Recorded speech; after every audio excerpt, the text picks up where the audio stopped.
Fala galera, sejam muito bem-vindos ao podcast Além do Futebol. E hoje o tema é o legado de Jesus. Estamos aqui com a nova contratação, o Arthur Avelino. Dá o seu alô pra gente, Arthur. Alô, rapaziada. Prazer estar aqui fazendo parte disso com vocês. Espero que vocês gostem desse podcast aí. Gabriel Sampaio, se apresente pra gente.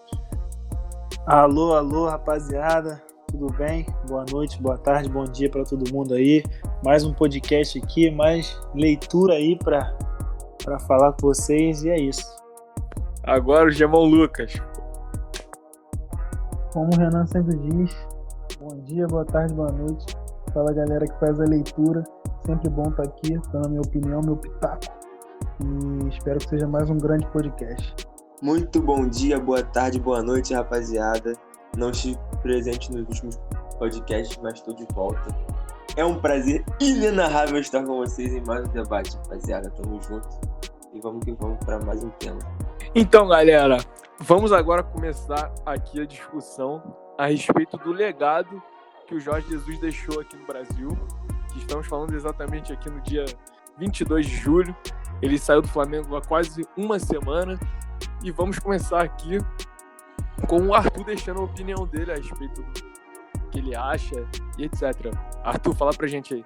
Então, cara, o Jorge Jesus, pelo menos pra mim, ele trouxe uma mudança de visão do futebol brasileiro. Geralmente, quando acontece alguma coisa, por exemplo, o Abel saiu do Flamengo, os times buscariam outro medalhão, algum cara com peso, entre aspas, no futebol brasileiro, com alguma conquista e tudo mais. Mas o Flamengo foi buscar um cara fora do país, que trouxe um futebol inovador, que chegou no Flamengo e falou, cara, por fazer o time jogar eu preciso disso e disso. O Flamengo deu o que ele pediu, ele deu o que a torcida precisava, que o time do Flamengo precisava. Foram os títulos, o cara tem mais títulos que derrotas, então isso mostra muito também do trabalho que ele fez aqui. Posso dar uma opinião aqui, Joaquim? Desculpa até cortando. Mas falar, pra mim, o que acontece? O Jorge Jesus, eu acho que ele tem mais títulos que derrotas também, muito por conta do nível dos adversários que ele pegou, né? Tipo assim, se você for olhar, o Campeonato Brasileiro tinha um sarrafo antes dele chegar, e depois, quando ele chegou, houve uma mudança. O que eu acho que mais significativo nisso é a visão dos outros treinadores. Porque, querendo ou não, era sempre os mesmos treinadores que continuavam nos clubes, era um giro, e a chegada do Jorge Jesus meio que mudou um pouco isso, mudou o patamar, o panorama de visão deles, né? Para mim, o caso mais significativo disso foi a derrota do Grêmio do Renato Gaúcho, né? De 5-0 no Maracanã. Acho que isso que foi uma das coisas mais impactantes, que demonstrou que a mudança que o futebol brasileiro está precisando. Então, mano, pra mim, ele veio com duas rupturas principais pra mim, com dois paradigmas quebrados, que foi o primeiro, o físico e tático do futebol brasileiro. Ele trouxe uma visão muito mais europeia, com muito mais intensidade de jogo, com um jogo muito mais de pegada, de tipo assim, fez vou fazer 2, vou fazer 3, vou fazer 4.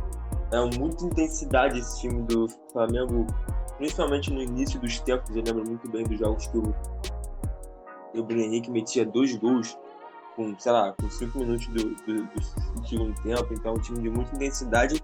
E uma outra ruptura de um paradigma de técnicos estrangeiros aqui, né? A gente viu, depois do sucesso do Jesus, uma onda de mais técnicos estrangeiros. A gente viu esse ano o Atlético Mineiro pegando com o Dudamel, depois não deu certo, foi com o São Paulo, que já fez sucesso no Santos. O Santos, depois do São Paulo, foi buscar lá o Jesualdo, que é outro técnico estrangeiro. Então, acho que ele veio acompanhado com essa onda também de mais técnicos estrangeiros aqui, o que é certo, né? Porque todos os países de futebol de alto nível do mundo tem técnicos do mundo inteiro. Então não tem por que só no Brasil a gente ter só técnicos brasileiros. Enfim, Eu acho que ele veio principalmente rompendo esses dois paradigmas grandes, que é a evolução física e tática e os técnicos estrangeiros fazendo sucesso aqui no país. Renan, eu concordo plenamente com o que você falou. A primeira ruptura que ele faz é essa da questão dos técnicos estrangeiros. Na CBF ainda, para assumir o controle do futebol da seleção brasileira, ainda tem muito esse, digamos assim, esse preconceito. Se eu não me engano, há um tempo atrás aí, o Guardiola tinha manifestado, né, publicamente que gostaria de assumir a seleção brasileira e, na minha humilde opinião, ele é o melhor técnico do mundo, pelo menos atualmente. E a seleção brasileira, né, a CBF, nem sequer tocou no assunto, nem se manifestou, nem falou nada. E a gente acaba perdendo muito com isso aqui no futebol brasileiro, porque uma das principais mudanças que o Jorge Jesus trouxe foi a tática, como você falou agora. Cara, eu tava vendo uma entrevista, só para complementar o que você falou, uma entrevista esses dias sobre o Jorge Jesus, e ele fala desde a saída de bola, do passe dos jogadores até a finalização, e ele conversa individualmente com cada um para a pessoa entender o que tem que fazer dentro de campo, o papel que ela tem para o time, e isso motiva muito, mexe muito com o psicológico dos jogadores. Por isso que você vê o Flamengo indo todos os jogos fazendo 1, 2, 3, 4 gols e com gana, com muita vontade de ganhar. Ele fala principalmente do posicionamento do corpo dos jogadores na hora de receber a bola, para estar preparado para partir para o mano a mano, ou então fazer uma tabela. E isso, ao meu ver, é um legado muito grande que ele deixa para o futebol brasileiro, principalmente na parte tática. Vocês concordam com o que eu estou falando? Porque eu acho que, principalmente, foi isso que ele agregou bastante aqui para o nosso futebol. O que vocês acham? Sim, mano, com certeza, com certeza. Ô, Joaca, antes de você complementar, eu só queria falar um negocinho. Acho que, além do Jorge Jesus, acho que uma das coisas que ele trouxe também, né, além dele, foi essa visão de que outros técnicos, outros países também têm uma cultura de futebol que a gente tem que abrir os olhos. Foi complementando até o que o Renan falou, da gente focar só nos técnicos brasileiros e circular os medalhões aqui, como o São Paulo chegou com bem menos verba que o Flamengo e conseguiu fazer um time tão competitivo quanto o Palmeiras, por exemplo. E o Palmeiras, sendo que tem muito mais força para conseguir um time grande, tem mais dinheiro, tem mais tudo. Então, acho que mostra essa visão de que o futebol vai além do que os treinadores brasileiros estavam acostumados a gerar aqui, né? Então, por isso que eu falo que aumentou o sarrafo. Não só o Jesus muito, claro, pelas conquistas dele, mas também analisando o que essas culturas de fora podem trazer para agregar no futebol brasileiro. Ô, Joaca, só para complementar aqui, o que eu percebo também é que o Jorge Jesus, ele formou um time ali do Flamengo, esses 11 titulares, que poucos técnicos acho que teriam ousadia de fazer o que ele fez, sabe? Porque o próprio Abel Braga botava o Arrascaeta no banco. Tipo, o Jorge Jesus chegou, falou, não, preciso de um segundo volante e tal, que joga de tal jeito. Pegou o Arão, botou de primeiro volante. Botou Everton Ribeiro, Arrascaeta mais aberto. Então poucos técnicos teriam ousadia de tentar fazer isso que ele fez. Isso acaba mudando muito o olhar dos técnicos daqui pro futebol, possivelmente mais pra frente, entendeu? Perfeitamente. Só para complementar o que vocês já disseram ao longo da gravação aqui do podcast, eu vou seguir e vou dar um ponto do Jesus que é fundamental, que para mim é o seguinte, o legado que ele deixa para cá, e que muitos técnicos aqui do Brasil tinham essa barreira de que a mentalidade vencedora que ele implementou nesse Flamengo. O Flamengo era um time que, por mais que tivesse que fazer viagens distantes, o Flamengo sempre tentava manter os 11 titulares jogando. Mesmo que se o jogo fosse domingo e quarta. Aqui no Brasil, criou-se uma mentalidade de que se joga domingo e quarta e tem uma competição, por exemplo, na quarta e tem jogo domingo, tem que poupar o time. O Jesus não fazia isso, ele botava o time independente das condições, ele primeiramente priorizava as condições dos atletas, obviamente físicas, mas se ele pudesse, ele botava os 11 titulares para jogar. Então é uma ruptura, como já foi dito aqui, é uma ruptura de alguns conceitos que aqui foram enraizados. E também, para mim, entra o fato do extracampo. Um cara europeu, ele e o Sampaoli também, que é argentino, eles têm uma mentalidade de se preocupar com o extracampo também. O extracampo é muito importante. Jesus vazou aqui no seu início de trabalho aqui no Rio, no Flamengo, que ele tinha essa questão que o time só entrava para almoçar quando o capitão desse ok, só terminava quando o capitão desse ok. São coisas que no profissional, no Brasil, aqui a gente não tem esse hábito de fazer isso. Também tem a questão do Flamengo de ter voos fretados, voos que só vão só a comissão do Flamengo. Isso é um pedido dele que é marcante. Então o Jesus ele traz um legado não só dentro das 4 linhas, mas ele traz um legado pro extracampo também. Você tem que pegar tudo que o cara tem de melhor, extrair dele e poder perpetuar aqui por muito tempo essas ideias boas, porque a gente tem que pegar as ideias boas dele e tentar perpetuar. E também, para mim, um jogo marcante é um jogo que mostra um pouco do que o Brasil tá atrasado para a Europa. É o jogo contra o Grêmio na semifinal da Libertadores aqui no Rio. O 5-0 do Flamengo. O que acontece? O Jesus ali, nessa partida, ele demonstrou diversos conceitos que deixaram o Grêmio extremamente nas cordas. O Jesus, ele mostra nesse jogo que o Grêmio, ele marcava na individual, marcava as bolas paradas individual, e o Flamengo, ele estava bloqueando esses atletas dentro da área, porque o Flamengo ataca em zona, e também o Grêmio, quando se marca individual, você consegue mover os atletas para onde você quer.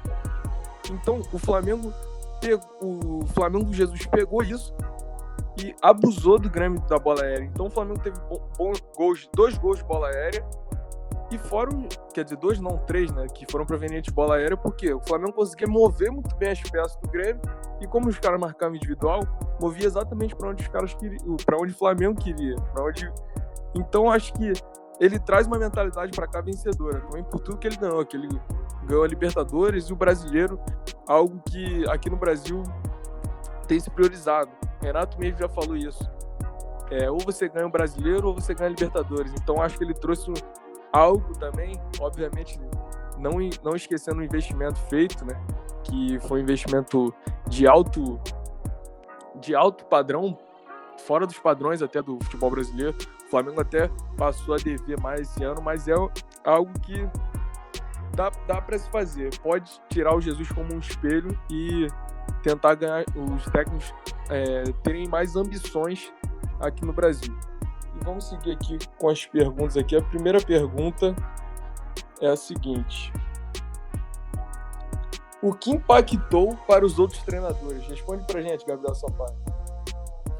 Cara, eu acho que primeiro impacta numa questão de que os treinadores, eles começaram a perceber que se eles ficassem muito tempo enraizados no mesmo esquema, no mesmo time jogando, eles não iam conseguir bater essa equipe do Flamengo. Então eles primeiro tiveram esse choque. E aí depois eles começaram a tentar entender por que essa equipe do Flamengo era tão diferenciada e, ganhava vários jogos aí de goleada, passava por cima, por exemplo, do Grêmio, que você falou agora. Que é essa questão tática e principalmente, mano, o fator psicológico. Porque o Jesus, ele, como você falou aí sobre a mentalidade de vencer os jogos, essa questão, mano, é fundamental. O jogador, ele tem muito do ser humano. A gente acaba não botando esse ponto quando a gente vai analisar algum jogo. A gente acaba sempre analisando a pessoa ali como se fosse somente jogador de futebol, e quando ela entra em campo ela tem que acertar tudo. Às vezes a pessoa não tá bem quando entra em campo porque tem alguma questão extracampo, como você falou, algum problema familiar, e trazer esse estudo do psicológico, gerar confiança nos jogadores, colocar o time titular sempre para enfrentar, acabar com essa mítica aí de quarta e domingo ter que poupar o time. isso é a primeira coisa que impacta aos olhos dos outros treinadores, fora o caráter tático. O que vocês acham? Então, mano, eu acho que ele impactou de diversas formas, como vocês já falaram. Eu acho que a questão da rotatividade do elenco, que tinha muito aqui, como o Joá, que vocês já falaram da questão de jogar na quarta e no domingo. Acho que ele também impactou de forma tática nos times, obrigando os técnicos brasileiros a estudarem mais. Mas acho que mais ainda o legado dele impacta nos técnicos daqui, principalmente os medalhões, para mostrar que eles precisam estar em constante evolução, em constante aprendizado, porque não é mais aquele mercado fechado, entendeu? Ele deu uma abertura no mercado de forma que se um Abel Braga não, tipo antes, a Abel Braga dava errado no Flamengo, então ele ia buscar um espaço no Fluminense. Aí dava errado no Fluminense, ele ia buscar espaço no Vasco, como aconteceu de diversas formas. Mas hoje eu acho que, tipo assim, se um Abel Braga da vida, tá? Tô usando ele como exemplo, mas pode ser qualquer um. Se um Abel Braga da vida der errado no Vasco, como deu, pode ser que o Vasco hoje vá lá fora buscar alguém, entendeu? Outros times vão lá fora, vão pensar primeiro em ir lá fora, porque nós já temos vários casos de técnicos estrangeiros aqui com sucesso, ao invés de outros times darem mais chance a esses medalhões aqui que não estudam, entendeu? Então, acho que a abertura de mercado que o Jesus deixou como legado é algo que impacta diretamente os técnicos brasileiros, porque eles precisam estar em constante evolução ou eles vão perder espaço no mercado do próprio país, entendeu? Então, eu concordo plenamente com o Renan falou agora, até citar isso. Ele bagunçou com muito o mercado aqui, ele fez uma mudança muito grande. E também ele deixou muito claro que o futebol não para, sabe? O futebol está em constante evolução, como vocês falaram, está sempre mudando, está sempre se atualizando. O jogo está sendo jogado de uma forma diferente a cada ano, a cada momento a gente vê uma coisa nova. E ele veio mostrando isso, cara. Então ele veio quebrando tudo e todo mundo pelo simples fato dele fazer diferente. E mostra também que os técnicos medalhões, eles têm chance de espaço para se atualizar e para melhorar. Você vê o próprio Luxemburgo no Palmeiras, ele chegou mudando totalmente o estilo do Palmeiras jogar e mudando um pouco do seu estilo padrão de jogo para tentar chegar o Palmeiras ao ponto de brigar com o Flamengo. Então ele mostrou para todos os técnicos aqui, principalmente os medalhões, que o futebol não parou, o futebol está em constante mudança, em constante evolução e é preciso mais esforço para acompanhar o jogo, entendeu? Não é o jogo que tem que acompanhar os profissionais, são os profissionais que têm que acompanhar a mudança do jogo. Pelo menos é assim que eu penso. É exatamente isso. O futebol é isso, né? Evolução. E a gente pode observar em todos os aspectos na história do futebol. Se a gente for reparar, por exemplo, na Copa do Mundo de 2010, agora fugindo até um pouco, o Mágico começou a jogar de um jeito e de lá para cá o futebol deu uma mudança. Uma Alemanha que começou a trabalhar muito compactação, o futebol deu outra mudança. Então, o futebol é assim, as coisas vão evoluindo e os treinadores têm que se adaptar a esses aspectos. E concordar com o que vocês estão falando, é uma nova visão tática de ofensividade, é um time que trabalha realmente tentando atacar e pressão pós-perda. Principalmente também a questão física. Você vê até o que vocês comentaram sobre o Flamengo jogar quarto e domingo, um time titular sempre buscando a vitória. Acho que uma questão também que sinaliza muito o que o Jorge Jesus conseguiu fazer aqui no futebol brasileiro é você analisar, por exemplo, a mentalidade de um clube que estava brigando muito, como o Palmeiras. O Palmeiras foi campeão brasileiro com o Cuca, depois me trouxe o Filipão e depois ainda o Mano Menezes. São treinadores que ainda são da mesma escola, mais antiga do futebol brasileiro. E quando o Flamengo optou por trazer um treinador diferente desse, depois do Dorival Júnior, depois de... esqueci até os outros agora. Quando ele optou por trazer uma coisa diferente, que as coisas começaram a mudar, né? Então a gente tem que observar que no futebol é isso, é todo um panorama de evolução E a gente tem que se adaptar. Não tem jeito. Os treinadores brasileiros têm que olhar para fora, como olham também, como agora olham para o Sampaoli, tudo que ele fez no Santos, que tinha bem menos condições financeiras do que o Palmeiras. E, se eu não me engano, o Santos ficou em segundo no Campeonato Brasileiro. Então, é isso, evolução. Seguindo a linha de raciocínio aqui dos meus consagrados, eu vou falar que é o seguinte, o Jorge Jesus ele tem 3 pilares que eu acredito que sejam necessários, que é o pilar técnico, tático e ele tem a gestão de grupo. Ele conseguindo alinhar esses 3 pontos e 3 fatores, ele mostra o quão é importante você ser um técnico e você conseguir ter a gestão do grupo, você ter um conhecimento tático muito bom, pré-definido, e você ter o conhecimento técnico para conseguir passar para os seus atletas daquilo que você sabe. E isso é uma das grandes habilidades que tem que ter os treinadores, que muitos treinadores brasileiros têm, e muitos treinadores europeus, de todo mundo tem. Mas a questão é a seguinte, aqui no Brasil se criou essa cultura de ter um treinador bom de grupo, aquele famoso treinador paizão. E isso, às vezes, acaba... O cara pode dar certo sendo um treinador paizão, pode dar certo, mas se ele não tiver o conhecimento técnico e o conhecimento tático tão alinhado, ele não vai conseguir se desmembrar dessa figura que ele tem de paizão. Então ele vai ser um eterno paizão, como muitos são de treinadores aqui, como Gelson Santana, Abel Braga, são considerados caras que são bons de grupo, realmente tiveram seu momento de auge, mas eles não conseguem tirar essa figura de paizão deles. Isso acaba prejudicando eles no mercado. Então, eu acho que ele impacta nesse quesito e ele também impacta muito na questão tática, porque o Jorge Jesus ele trouxe conceitos que aqui já tiveram em algum momento, já teve em algum momento, na verdade, e ele conseguiu aperfeiçoar de uma forma, foi como se fosse o casamento perfeito. E aqui no Brasil, o Jorge Jesus ele tem um conhecimento muito bom do esquema, que geralmente as equipes aqui no Brasil, muitos jogos do brasileiro são o seguinte, um ataca, o outro defende. E o Jorge Jesus é um cara que ele começou a carreira dele com esse esquema mais defensivo, que é o 3-5-2. Então, ele fala que é o seguinte, ele tem um conhecimento de cada detalhe que tem essa formação. Então, para ele, é muito fácil destrinchar essa formação.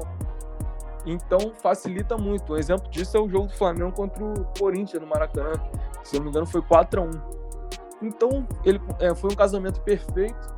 E os outros técnicos que sirvam de exemplo, que tentem jogar mais para frente, com conceitos atuais de futebol. E também tem o fato de ele ter uma comissão técnica muito boa também, vale ressaltar. Comissão técnica extremamente eficiente. E o Flamengo no ano passado também tem que alinhar o fator da parte médica, que foi muito fundamental. O Arrascaeta fez uma cirurgia de joelho e em menos de 2 meses ele já estava jogando, menos de 2 meses já estava jogando a semifinal da Libertadores contra o Grêmio. Então é algo que também tá tudo casando para o Flamengo dar certo. Então agora vamos seguir aqui com a próxima pergunta, que é: o Jorge Jesus é o maior treinador do Flamengo? Cara, então, o maior treinador do Flamengo, eu acho que ele tá bem perto disso, ou talvez ele seja, porque eu acho que ele conseguiu ser muito disruptivo, ele conseguiu levar a torcida num estágio de muita descrença para um extremo da felicidade, e ele conseguiu ser muito vitorioso num curto espaço de tempo, entendeu? Então, eu já tenho até uns amigos flamenguistas que falam isso, que consideram. Não vejo como nenhum absurdo. Ele é um técnico muito, muito marcante, que gerou muitas sensações numa torcida que estava muito machucada, principalmente na Libertadores nos últimos anos. A gente lembra de 2017, contra o São Lourenço, lembra de N outras eliminações que o Flamengo teve na Libertadores, que ele conseguiu, com sua mentalidade, com seu futebol, com tudo isso que a gente já falou, passar por cima disso e e inclusive atropelar um dos últimos campeões numa semifinal por 5. Então, eu acho que sim. Pelo somatório de fatores de muito vitorioso num curto espaço de tempo, eu acho que ele é o segundo técnico mais vitorioso do Flamengo. Se eu não me engano, posso estar falando besteira, mas eu vi esses dias que ele era o segundo técnico com mais títulos. Mas eu acho que ele conseguiu isso num espaço de tempo muito curto. Então eu acredito que sim. Ele é o maior da história do Flamengo. Então, sobre essa questão aí de Jorge Jesus ser ou não ser o maior técnico do Flamengo, eu vim buscar aqui um pouco de dados e através disso eu quero saber a opinião de vocês. Vamos lá. O Jorge Jesus, ele chega no Flamengo, fica 1 ano, né? Ele ganhou a Libertadores, o Campeonato Brasileiro, a Supercopa do Brasil e a Recopa Sul-Americana e também o Campeonato Carioca. Aí beleza, o Jorge Jesus ele tem 51 jogos, 38 vitórias e um aproveitamento de 80,3%. Beleza. Aí tem outro treinador aqui, que é muito conhecido pela torcida do Flamengo, que é o Paulo César Carpegiani. O Carpegiani, ele tem 155 jogos pelo Flamengo, 155, Jorge Jesus tem 51. Então, já vê a diferença. 94 vitórias, 34 empates e 27 derrotas. E aí, o aproveitamento dele foi um pouco abaixo, foi de 67,9, mas ele também ficou mais tempo, né? 155 jogos. E aí, o Carpegiani, além dele trazer a Libertadores, ele também traz o Mundial de Clubes de 81. Aí ele também ganhou o Campeonato Carioca e o Brasileiro do ano seguinte. E aí, ele ficou somente 2 anos no Flamengo, de 81 a 83, aí depois ele vem numa passagem em 2000 e outra em 2018. Beleza, então vão anotando aí. Tem outro treinador aqui do Flamengo, Carlinhos. Carlinhos, ele atuou no Flamengo em 87, 83, 87, 91 a 93, 94, 99 e 2000. Então vou repetir só para vocês entenderem. Ele atuou no Flamengo em 83, em 87, 91 a 93, então ele ficou esse período aí de 2 anos, depois 94, 99 e 2000. Aí beleza. Ele atuou por 319 partidas no Flamengo e ganhou quase a metade, assim, um pouquinho mais da metade, 162 vitórias. Só que o aproveitamento dele é de 59,5. E aí eu vou falar o que ele ganhou. Um Campeonato Brasileiro, um Carioca em 92, o Campeonato Brasileiro de 87, né, que é muito questionado aí, mas ao meu ver o Flamengo ganhou. 92 o Campeonato Carioca e 91 também o Campeonato Carioca, 99 e 2000 a Copa Mercosul 99, na verdade. E aí beleza.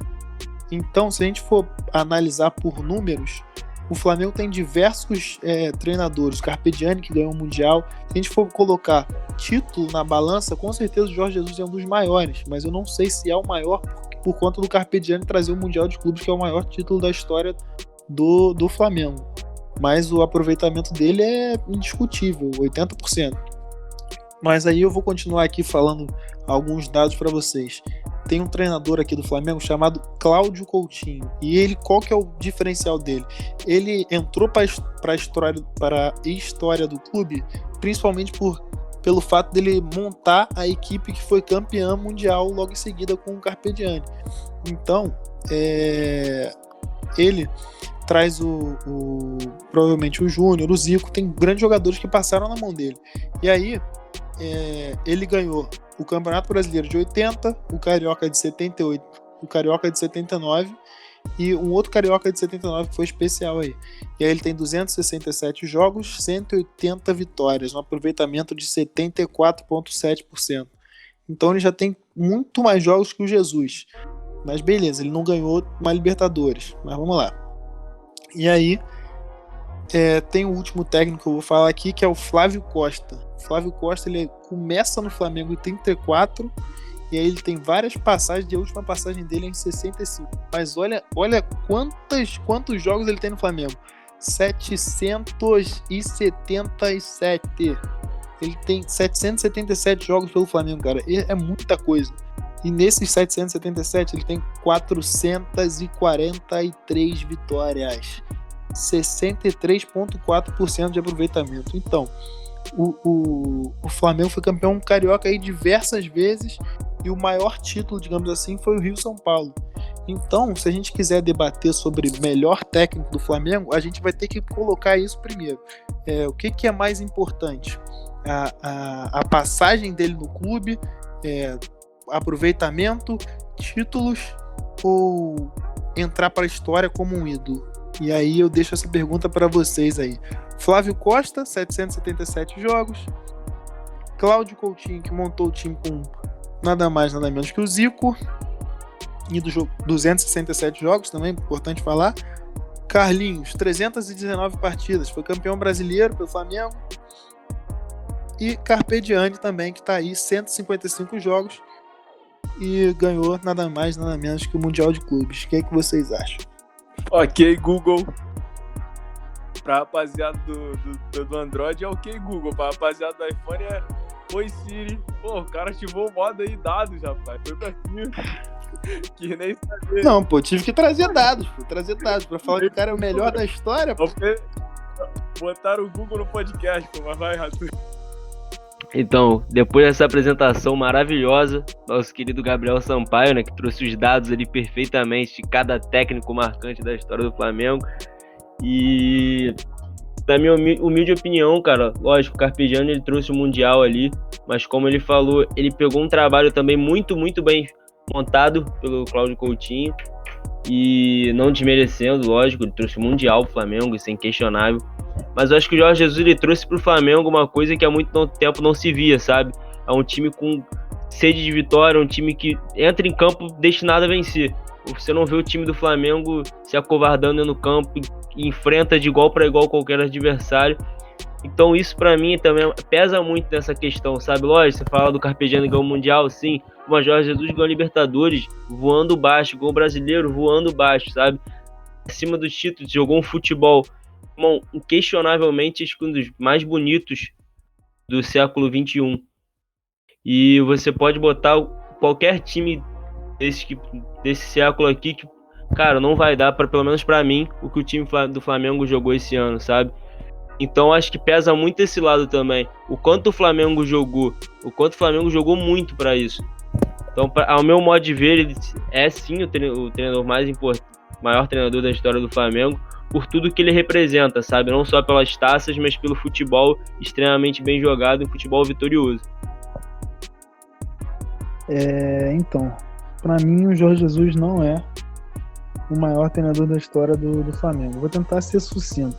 O que acontece? Como o Gemão falou aí do Flávio Costa e diversos outros treinadores que tiveram passagens maiores e, apesar de não terem ganhado, a não ser o Carpegiani, títulos como o Jorge Jesus ganhou, eu acho que para você virar o maior treinador da história, não só bastam títulos e essa mudança absurda. Não tô tirando mérito do que o Jorge Jesus fez, mas eu acho que os times brasileiros, principalmente um time grande como o Flamengo, são times que precisam de algo a mais, precisam de história.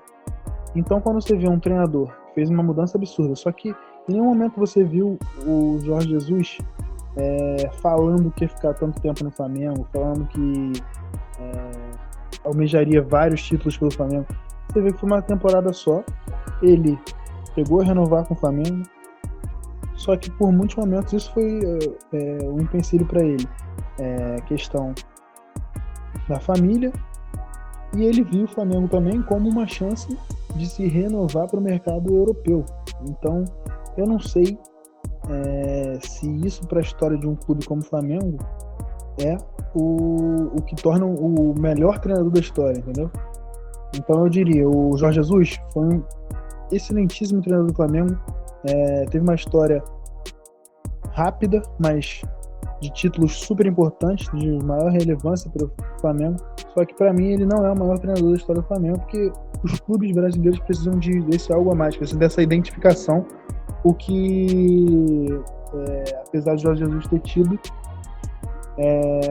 ele em nenhum momento demonstrou que ia ficar tanto tempo no Flamengo, criar uma história maior, assim. Então é isso, eu acho que não. Respondendo a pergunta, se o Jorge Jesus é o maior treinador do Flamengo, eu digo que sim, pelo fato de o Jorge Jesus ele ter tirado um estigma que o clube carregava isso. O clube do Flamengo passou por um grande período de tempo sem ganhar o título, entendeu? Foi 38 anos sem ganhar o título da Libertadores. Então o Jorge Jesus ele vem e pega um clube abalado emocionalmente, que passou por alguns vexames da Libertadores, como já citado pelo Renan aqui, o São Lourenço. Tem o caso do Emelec, 2012. Tem o caso mais recente do Cruzeiro na Libertadores também. Então, o Jorge Jesus ele tirou esse estigma do Flamengo de clube vergonhoso da América. O Flamengo realmente é um clube muito grande no Brasil, mas ele não tem uma relevância tão grande para a América. Eu falo relevância tão grande para a América no quesito que títulos. O Flamengo tem 3 títulos no continente da América, que é uma Mercosul, 2 Libertadores. Então, como muitos clubes brasileiros aqui não têm relevância tão grande na América no assunto títulos, que eu acho que nós somos muito bairrista também, muito nacionalista no caso de exportar que o nosso clube é tão grande, mas eles talvez não tenham tanta relevância no cenário do continente, ou que está mundial, entendeu? Eu acho que é essa questão. Então, eu acho que o Jorge Jesus também trouxe para o Flamengo algo que não estava se vendo nos últimos campeões brasileiros. De você estar na sua casa, você ter a vontade de ver aquele clube. Até mesmo quem não é torcedor do Flamengo tinha essa vontade de assistir o Flamengo, porque estava vendo um bom futebol. É algo que também falta muito para a nossa seleção brasileira. Temos que recuperar o que tivemos já no passado, de você ter aquele prazer de assistir. Então, acho que o Jorge Jesus ele trouxe de volta esse prazer de assistir um bom futebol, mas também trouxe títulos em um espaço curto de tempo. Então, acho que isso o torna gigante. E, para mim, o maior treinador do Flamengo. Então, galera, o papo foi muito bom. O papo foi excelente hoje. Estamos finalizando hoje o nosso podcast. Então, vamos aqui com as considerações finais. Gabriel Sampaio. Obrigado a todo mundo aí que acompanhou, que ficou com a gente até o final. Mais uma vez agradeço a vocês, amigos, por participarem, toparem esse projeto, Joaca, o Jamba, Renan, e bem-vindo, Arthur, e também uma menção honrosa ao Daniel, nosso Mirandinha editor, que sabe muito e está trabalhando cada vez melhor. Então, é isso. Muito obrigado a todos, uma boa noite, bom dia ou boa tarde, e nos vemos no próximo podcast. Então, galera, queria primeiramente agradecer a vocês aí que estão ouvindo. Agradecer também a todo mundo aqui do canal que me recebeu muito bem. Fico muito feliz em fazer parte disso. Espero que vocês tenham gostado aí. A tendência é só crescer. E muitas coisas boas estão por vir aí. Nos aguardem. Isso aqui é só o começo. Rapaziada, eu nem preciso falar, mas vocês já sabem o que eu vou falar. Foi um prazer inenarrável estar com vocês, meus grandes amigos. Sempre um grande prazer estar com vocês, resenhando com muita leitura. Espero que a gente grave muito mais podcasts ainda. Seja bem-vindo, Arthur. Muito obrigado também ao Daniel, nosso editor, e a todos vocês presentes em mais essa resenha. Valeu? Tamo junto sempre, rapaziada. Galera, prazer imenso em finalizarmos esse podcast. A entrada do Arthur chegou para somar muito aqui nesse grupo aqui, e eu gostei muito da primeira participação dele. E como o Arthur falou, é só o começo, vem muitas coisas boas pela frente e estamos melhorando a cada podcast, é notável. E também é bom que vocês deixem esses comentários pra gente, que é necessário esse feedback pra gente crescer mais e mais a cada dia que passa, entendeu? Então, eu deixo a seguinte mensagem. Primeiramente, rapaziada, vamos criar a identidade. E a gente pede pra galera deixar a hashtag Paz a Lei. no nosso Instagram, no nosso YouTube, em tudo que for possível, #faz a lei, entendeu? Galera, muito obrigado a todos que ficaram com a gente até aqui. Não esqueça da #faz a lei, de se inscrever no nosso canal no YouTube e escutar nosso podcast no Spotify e Deezer ou SoundCloud, a plataforma que vocês preferirem, tá bom? Muito obrigado, bom dia, boa tarde, boa noite, e é isso. Fui!